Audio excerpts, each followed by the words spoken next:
Cafe. Brahmins Cafe. ಲೇ ಗೂಬೆ, ನಾನು ಹೇಳೋದನ್ನ ಸರಿಯಾಗಿ ಕೇಳಿಸ್ಕೊ. ಅವನ ಮನಸ್ಸಲ್ಲಿ ಅವಳ ಬಗ್ಗೆ ಅಂತ ಯಾವ ಭಾವನೆನೂ ಇಲ್ಲ. ನೀನು ಆಡಿ ಆಡಿ ಕೆಣಕಿ ಕೊನೆಗೆ ಅವನು ನಿನ್ನ ಹತ್ರ ಹೇಳಿದ್ದನ್ನೇ ನಿಜ ಮಾಡಕ್ ಹೊರಟ್ರೆ ಅವಾಗ ಏನ್ ಮಾಡ್ತೀಯ? ನಾನು ನಿಜ ಹೇಳಿದ್ರು ನೀವು ಯಾರು ನಂಬಲ್ಲ. ಕೊನೆಗೆ ಆ ಸುಳ್ಳನ್ನೇ ನಿಜ ಮಾಡ್ಬಿಡ್ತೀನಿ ಅಂತ ಹೇಳಿದ್ರೆ ಏನೇ ಮಾಡ್ತೀಯಾ? ವೈಷ್ಣವಿ, ನನ್ನ ಮಾತು ಕೇಳು ಕರ್ದ. ನಿನ್ನನ್ನು ತುಂಬ ಪ್ರೀತಿಯಿಂದ ಬೆಳೆಸ್ಬಿಟ್ಟಿದ್ದೀವಿ ಕಣೆ. ಅತಿ ಮುದ್ದು ನಿನ್ನನ್ನು ಹಠಮಾರಿ ಮಾಡಿಬಿಟ್ಟಿದೆ. ಅಷ್ಟು ಬಿಟ್ಟರೆ ಇನ್ನೂ ಕೆಟ್ಟೋಳು ಅಲ್ಲ ಕಣೆ. ಈ ಮನೆ ಮಗಳಾಗಿ ನಿನ್ನಲ್ಲಿ ಸಂಸ್ಕಾರ, ಒಳ್ಳೆತನ ಅನ್ನೋದು ಇರೋದಿಲ್ವಾ? ನಿನ್ನ ಒಳ್ಳೆತನನ ನೀನು ಉಳಿಸ್ಕೋಬೇಕಮ್ಮ. ಇನ್ನಷ್ಟು ಗಟ್ಟಿಯಾಗಿ ಬೆಳೆಸ್ಕೋಬೇಕು ಕಣೆ. ಸಾಕು, ಈಗ ನಾನೇನ್ ಮಾಡ್ಬೇಕು ಅಷ್ಟು ಹೇಳು. ನೋಡು, ನಿಮ್ಮ ಅಣ್ಣನ ಮನಸ್ಸಲ್ಲಿ ಯಾವ ಭಾವನೆ ಇಲ್ವೋ ಅದನ್ನ ಇದೆ ಅಂತ ಪದೇ ಪದೇ ಚುಚ್ಚಿ ಹೇಳಿ ಹುಟ್ಟಾಕ್ಬೇಡ. ನಾಳೆ ಅದೇ ದೊಡ್ಡದಾಗಿ ಬೆಳೆದು ನಮ್ಮನೆ ನೆಮ್ಮದಿನೇ ಬಲಿ ತಗೊಳುತ್ತೆ. ಇಂಥ ವಿಷಯಗಳನ್ನ ಹಠದಿಂದ ಗೆಲ್ಲೋದಕ್ಕಿಂತ ಪ್ರೀತಿಯಿಂದ ಗೆಲ್ಲೋಣ ಕಂದ. ಪ್ರೀತಿನೂ ಇರಲಿ, ಎಚ್ಚರಿಕೆನೂ ಇರಲಿ. ಇದನ್ನ ನಾವೇ ಗೊತ್ತಾಗದೇ ಇರೋ ಹಾಗೆ ಸರಿ ಮಾಡ್ಕೊಂಡು ಬಿಡೋಣ.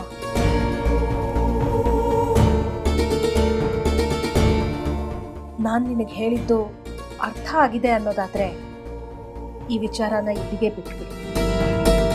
ಅಪ್ಪ ಬಂದ್ಮೇಲೆ ಅವ್ರ ಹತ್ರ ಹೇಳ್ಬಿಡ್ತೀನಿ ಅಂತ ಮಾತಾಡ್ಬೇಡ, ಗೊತ್ತಾಯ್ತಾ? ಅರ್ಥ ಆಯ್ತು ಅಂತ ಅನ್ಕೊಂಡಿದ್ದೀನಿ. ಅರ್ಥ ಆಗಿದ್ರೆ ಈ ಮನೇಲಿ ನೆಮ್ಮದಿ ಇರುತ್ತೆ.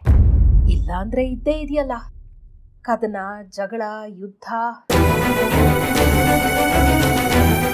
ಇನ್ನು ಏನೇನ್ ನೋಡ್ಬೇಕು.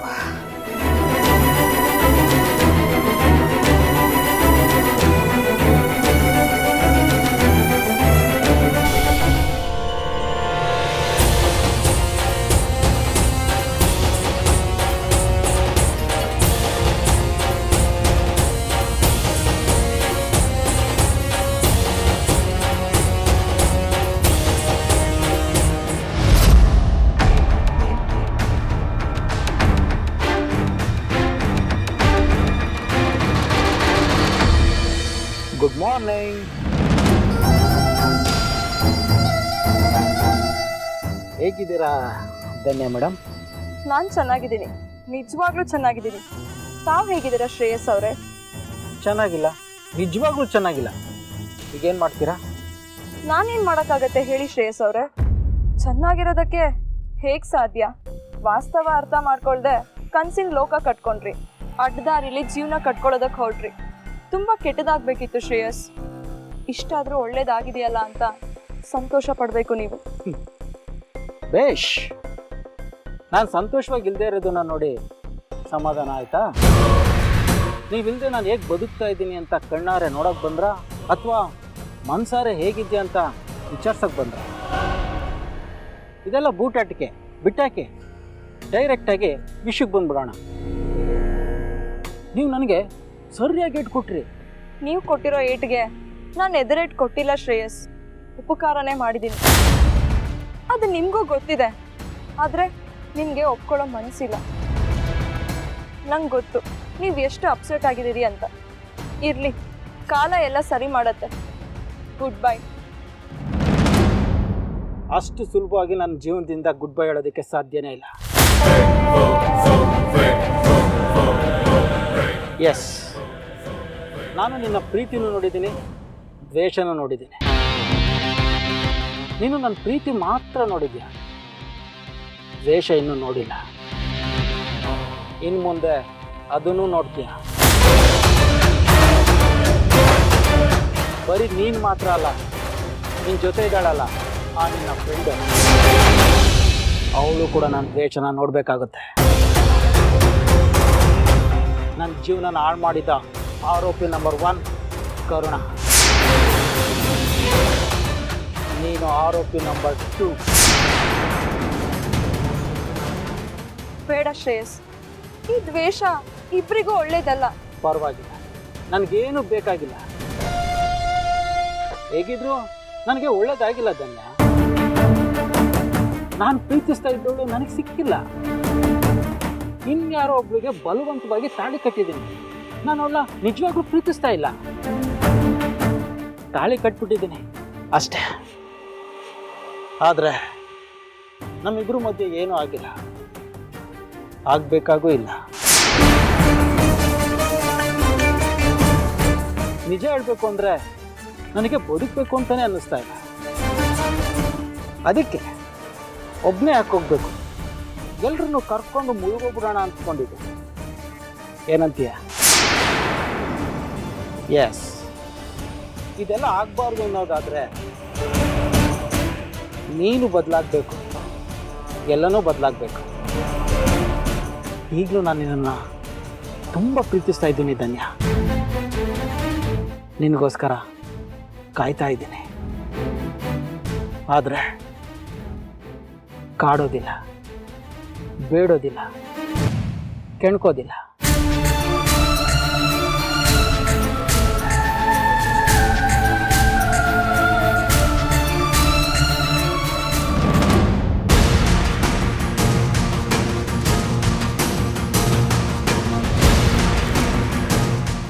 ನೀನು ಮತ್ತೆ ನನ್ನ ಹತ್ರ ಬರ್ತೀಯಾ ಅಂತ ಕಾಯ್ತಾ ಇರ್ತೀನಿ.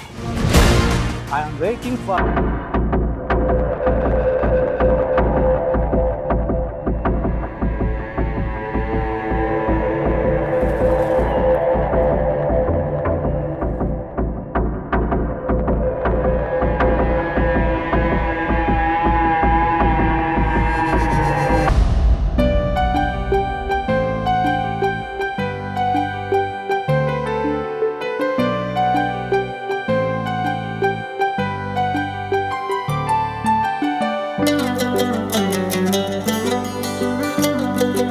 ಅಮ್ಮ ಅಮ್ಮ, ಗುಡ್ ನ್ಯೂಸ್. ಏನಾಯ್ತು ಪುಟ್ಟ? ಏನ್ ಗೊತ್ತಾ, ನಾವ್ ಅಪ್ಲೈ ಮಾಡಿದ್ದು ಟೆಂಡರ್ ನಮ್ಗೆ ಸಿಕ್ಬಿಡ್ತು. ಹೌದಾ? ನಿಜ ಹೇಳ್ತಿದ್ಯಾ ಕರುಣ? ಹೌದು. ನನಗಂತೂ ತುಂಬಾ ಖುಷಿ ಆಗ್ತಿದೆ ಮಗಳೇ. ಬಾದಾಮಿ ಅಲ್ಲಿವರೆಗೆ ಹೇಳಿದ್ದು ಅವ್ರಿಗೆ ತಗೊಳ್ಳಿ, ಬೇರೆ ಏನಾದ್ರು ಬೇಕಾದ್ರೆ ಕೇಳಿ. ಏನ್ ಅಮ್ಮ ಮಗಳು ಇಷ್ಟು ಸಂತೋಷ ಪಡ್ತಿದ್ರಿ? ಏನ್ ವಿಷಯ? ಅಪ್ಪ, ಏನ್ ಗೊತ್ತಾ, ನಾವ್ ಅಪ್ಲೈ ಮಾಡಿದ್ದು ಪ್ರಸಾದ ಟೆಂಡರ್ ನಮ್ಗೆ ಸಿಕ್ಬಿಡ್ತು. ಹೌದಾ? ಅಯ್ಯೋ ಮಗಳೇ ಮಗಳೇ ಮಗಳೇ, ಮಗಳು ಅನ್ಕೊಂಡೆ. ಬಾರೆ ಈ ಕಡೆ, ಬಾರೆ ಮಗಳೇ. ಉಡುಪ್ರೆ ಉಡುಪ್ರೆ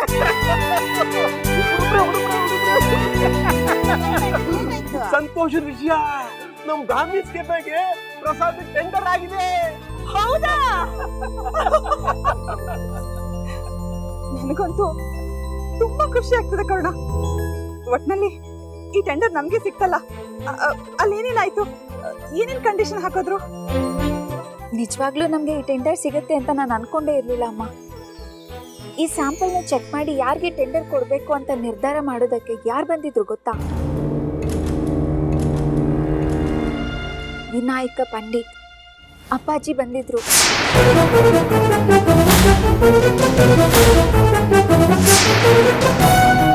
ಕರ್ಣ, ಏನಂತೆ? ಅವರೇ ಬಂದಿದ್ರ? ಅವ್ರು ನಿನ್ನ ನೋಡಿದ್ರ?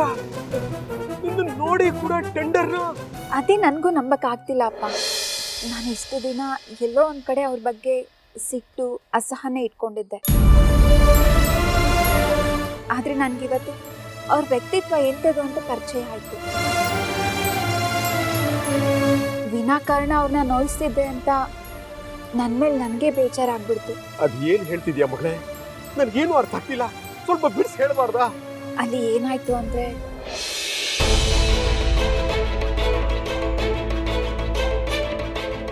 ದೇವಸ್ಥಾನಕ್ಕೆ ಬರುವ ಭಕ್ತರಿಗೆ ವಿತರಣೆ ಮಾಡೋದಿಕ್ಕೆ ಯೋಗ್ಯವಾಗಿರೋದು ಅಂದ್ರೆ ಈ ಬ್ರಾಹ್ಮಿನ್ಸ್ ಕೆಫೆ ಅವರ ಪ್ರಸಾದ.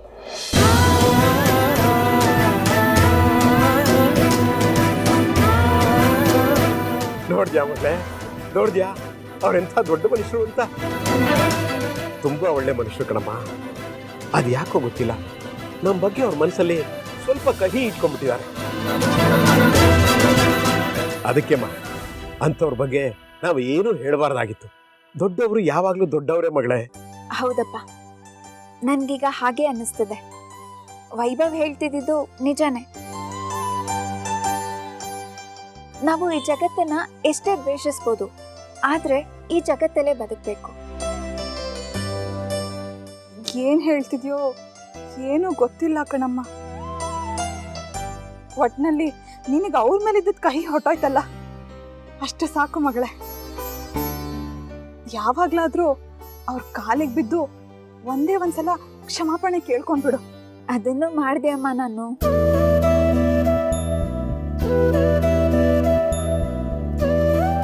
ಎಲ್ಲ ಮುಗಿದ್ಮೇಲೆ ಹೋಗಿ ಅವ್ರಿಗೆ ಕೈ ಮುಗ್ದೆ. ನಾನು ನಿಮ್ಮನ್ನ ತಪ್ಪು ತಿಳ್ಕೊಂಡಿದ್ದೆ ಅಂತ ಕಾಲ್ಗೂ ಬಿದ್ದೆ.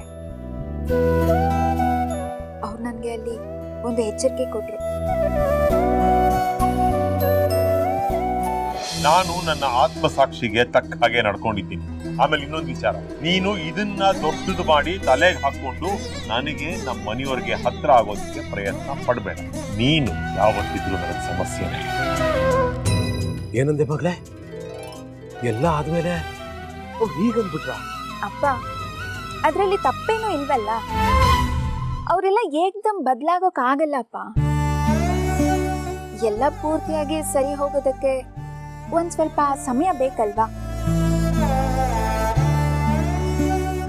ಇರ್ಲಿ, ತಾಳ್ಮೆ ಪ್ರೀತಿಯಿಂದಾನೆ ನಾನು ಅವ್ರನ್ನ ಗೆಲ್ಲೋಣ ಅಂತ ಅನ್ಕೊಂಡಿದ್ದೀನಿ.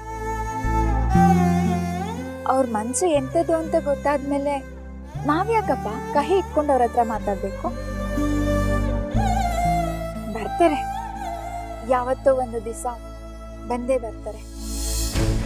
ನನ್ನ ಕೈಯಾರೆ ನಾನು ಅವ್ರಿಗೆ ಸೇವೆ ಮಾಡೋ ಕಾಲ ಬಂದೇ ಬರುತ್ತೆ. ಅವರೇ ಕೇಳ್ಕೊಂಡ್ ಬರ್ತಾರೆ. ಇದು ಪ್ರೀತಿಯಿಂದ ಮಾತ್ರ ಸಾಧ್ಯ.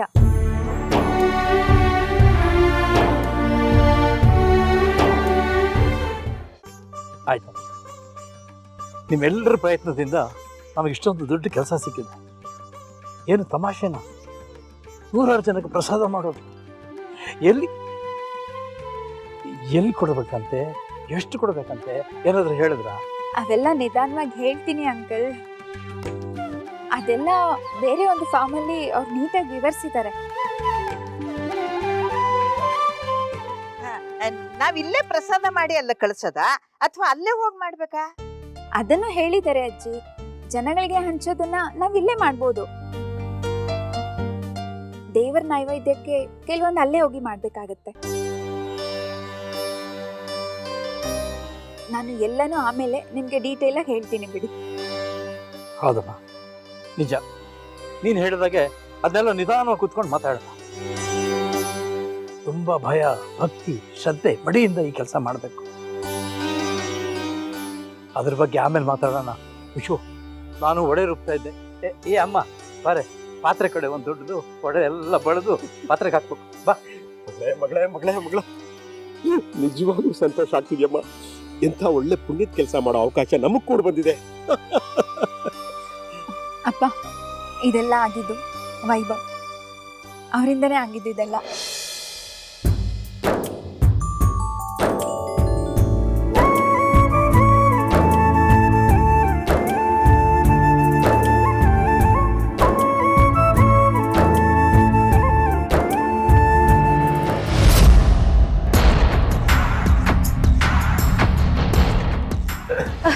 ರೀ, ಬಂದ್ರಾ? ಬನ್ನಿ ಬನ್ನಿ. ಬ್ಯಾಗ್ ಬ್ಯಾಗ್ ಕೊಡಿ ಕೊಡಿ. ಕೂತ್ಕೊಳ್ರಿ, ಸುಧಾರಿಸ್ಕೊಡಿ. ಕೂತ್ಕೊಳ್ಳಿ. ಅಪ್ಪ, ನೀರು.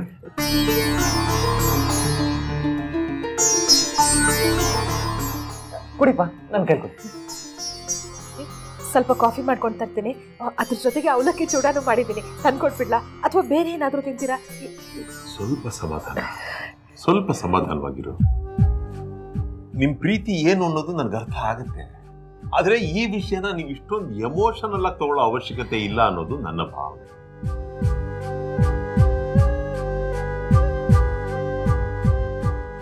ಒಬ್ಬ ಧರ್ಮಾಧಿಕಾರಿಯಾಗಿ ನಾನು ಹೇಗೆ ನಡ್ಕೋಬೇಕಾಗಿತ್ತೋ ಹಾಗೆ ನಡ್ಕೊಂಡಿದ್ದೀನಿ ಅಷ್ಟೇ. ಅವಳ ಜಾಗದಲ್ಲಿ ಬೇರೆ ಯಾರೇ ಇದ್ದಿದ್ರು ಕೂಡ ನಾನು ಹಾಗೇ ನಡ್ಕೋತಾ ಇದ್ದೆ. ಅಷ್ಟಕ್ಕೆ ನೀವಿಬ್ರು ಇಷ್ಟೊಂದು ಎಮೋಷನಲ್ ಆಗೋ ಅವಶ್ಯಕತೆ ಇಲ್ಲ. ಹಾಗಲ್ಲ ರೀ, ನೀವು ನನ್ನ ಕಣ್ಣಲ್ಲಿ ತುಂಬಾ ಎತ್ತರಕ್ಕೆ ಏರ್ಬಿಟ್ರಿ. ನಿಮ್ಮನ್ನ ಗಂಡನಾಗಿ ಪಡೆಯಕ್ಕೆ ನಾನು ಬೇಡ ಬೇಡ.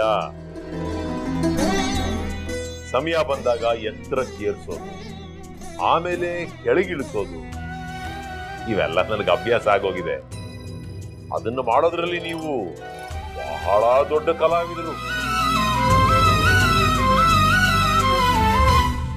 ಸುಪುತ್ರರೇ, ನೀವು ನಿಮ್ಮ ತಾಯಿಯವರ ಮಾರ್ಗದರ್ಶನದಲ್ಲಿ ಈ ಕಲೆಯನ್ನ ಕರಗತ ಮಾಡ್ಕೊಳ್ಳೋದ್ರಲ್ಲಿ ನಿಸ್ಸೀಮರಾಗ್ತಾ ಇದ್ದೀರಿ ಅನ್ನೋದು ಕಾಣಿಸ್ತಾ ಇದೆ. ಅದು ತಮಗೆ ಗೊತ್ತಿಲ್ಲದೆ ಇರೋ ವಿದ್ಯೆ ಅಷ್ಟು ಸುಲಭವಾಗಿ ಒಲಿಯಲ್ಲ ಬಿಡಿಯೋದು. ನಿಮ್ಮ ತಂದೆಯವರು ಕಲಿಸಿರೋ ವಿದ್ಯೆ ಮಾತ್ರ ನಿಮಗೆ ಒಲಿಯೋದು. ಅರ್ಥವಾಯ್ತೆ? ದಯವಿಟ್ಟು ತಾವು ತಮ್ಮ ತಾಯಿ ತರ ಆಡದೆ ನಾರ್ಮಲ್ ಆಗಿ ಇದ್ಬಿಡಿ. ಪಾಪ, ಯಾಕ್ರಿ ಅವನ ಮೇಲೆ ಹಾಗೆ ರೇಗ್ತೀರಾ? ಅವನು ನಿಜವಾಗ್ಲೂ ನಿಮ್ ಬಗ್ಗೆ ಎಷ್ಟು ಹೆಮ್ಮೆ ಪಡ್ತಾ ಇದ್ದಾನೆ ಗೊತ್ತಾ? ನೀವು ನಡ್ಕೊಂಡ್ ರೀತಿ, ನೀವು ಆಡಿದ ಮಾತುಗಳು ಕೇಳಿ ನಾವಿಬ್ರು ಎಮೋಷನಲ್ ಆಗ್ಬಿಟ್ವಿ. ಕಣ್ಣಲ್ಲಿ ನಿಜವಾಗ್ಲೂ ನೀರೇ ಬಂದ್ಬಿಡ್ತು ರೀ. ಬರುತ್ತೆ ಶ್ರೀಮತಿ ಅವರೇ. ಕಣ್ಣಲ್ಲಿ ನೀರು ಬರದೆ ಇನ್ನೇನು ರಕ್ತ ಬರುತ್ತೆಯೇ? ನಾನಿಷ್ಟೆಲ್ಲ ಹೇಳಿದ ಮೇಲೂ ಮತ್ತೆ ನೀವು ನಿಮ್ಮ ಈ ಅದ್ಭುತವಾದ ಅಭಿನಯವನ್ನ ಮುಂದುವರಿಸ್ತಾ ಇರೋದು ತಪ್ಪಲ್ವೇ? ಏನ್ರಿ ನೀವು, ನಾವೇನ್ ನಿಮ್ಗೆ ನಾಟಕ ಮಾಡೋರ್ ತರ ಕಾಣಿಸ್ತಾ ಇದೀವ? ನಿಜವಾಗ್ಲೂ ನಮ್ಗೆ ಎಷ್ಟು ಸಂತೋಷ ಆಯ್ತು ಗೊತ್ತಾ? ಯಾಕೆ ಸಂತೋಷ ಆಯ್ತು ಅಂತನಾದ್ರೂ ಗೊತ್ತಾ ನಿಮ್ಗೆ? ನೀವು ಅಲ್ಲಿದ್ದೀರಾ, ಅವಳು ಅಲ್ಲಿ ಹೋಗಿದ್ದಾಳೆ. ಅದು ಗೊತ್ತಾದ ತಕ್ಷಣ ನಮ್ಗೆ ಎದೆ ಒಡೆದು ಹೋಗಿತ್ತು. ಮತ್ತೆ ನೀವಿಬ್ರು ಎಲ್ಲಿ ಕಿತ್ತಾಡ್ಕೊಂಡು ಹೊತ್ಕೊಂಡು ಉರಿಯತ್ತು ಅಂತ ಹುಡುಗು ಒಳಗೊಳಗೆ ಹೊಡ್ಕೋತಾ ಇತ್ತು. ಆ ಹುಡುಗಿಗೆ ನಾನು ಫೋನ್ ಮಾಡಿ, ನೋಡು ಅವ್ರು ಎಷ್ಟೇ ಬೈದ್ರು ದಯವಿಟ್ಟು ನೀನ್ ಏನು ತಿರುಗಿ ಮಾತಾಡ್ಬೇಡ ತಾಯಿ ಅಂತ ನಾನು ಕೇಳ್ಕೊಂಡೆ. ತಿರುಗಿ ಮಾತಾಡಿದ್ರೆ ನನ್ನ ಹಣೆ ಅಂತಾನು ಹೇಳ್ದೆ. ಅವಳು ಕಣ್ಣೀರ್ ಹಾಕೊಂಡು, ಅಮ್ಮ ಇದನ್ನೆಲ್ಲ ನೀವು ನನಗೆ ಹೇಳ್ಬೇಕಾ? ಅಪ್ಪಾಜಿ ಬಗ್ಗೆ ನನಗೆ ಎಷ್ಟು ಗೌರವ ಇದೆ ಗೊತ್ತಾ ಅಂತ ಕೇಳಿದ್ರು. ಅದೇನೋ ನನ್ ಗ್ರಾಚಾರ ಸರಿ ಇಲ್ಲ, ನಾನು ಏನ್ ಮಾಡಿದ್ರು ತಪ್ಪಾಗ್ತಾ ಇದೆ ಅಂತ ನೊಂದ್ಕೊಂಡು ರೀ. ಅಂಥದ್ರಲ್ಲಿ ನೀವು ನಮ್ ಗಾಬರಿ ಭಯ ಎಲ್ಲ ದೂರ ಆಗೋ ಹಾಗೆ ನಡ್ಕೊಂಡ್ರಿ ಅಂತ ಗೊತ್ತಾಗ್ತಿದ್ದ ಹಾಗೆ